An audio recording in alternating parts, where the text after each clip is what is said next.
Hi అండి, my name is Sanjay, Shri Siddhivinayaka property developers. I'm senior property advisor అండి. So మీకు any highway, Bengaluru highway, Warangal highway, Vijayawada highway, Mumbai highway, Sagar highway, any హైవేలో మనకు flats అందుబాటులో ఉన్నాయి. సో మీ బడ్జెట్ ఏ విధంగా ఉందో ఒకసారి మీరు బడ్జెట్ ఆలోచన చేసుకుంటే మన దగ్గర కేవలం 6 లక్షల నుంచి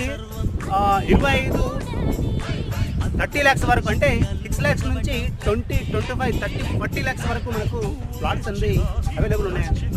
సో అన్నీ లీగల్గా మనం ఇవ్వడం జరుగుతుంది. రేరా నెంబర్ ఉంది, ఎల్పీ నెంబర్ ఉంది, బ్యాంక్ లోన్ ఉంది. అన్ని విధాలుగా మనకు అన్ని కేటగిరీలో మనకు ప్లాట్స్ ఉన్నాయి. సో రెడీగా కూడా మనము ఇల్లు కూడా కట్టుకోవాలండి. ఇల్లు కట్టుకోవాలనుకుంటే మనకు రెడీగా నియర్లో ఔటర్ రింగ్ రోడ్ ఉంటుంది. Outer ring road near Hyderabad టౌన్లో మనకు 12 ఎకరాలు వెంచర్ రావడం జరిగింది. హెచ్ఎండి రెడీగా అంటే రెడీగా ఇల్లు కట్టుకోవచ్చు అండి. ఎల్పీ నెంబర్ కూడా వచ్చేసి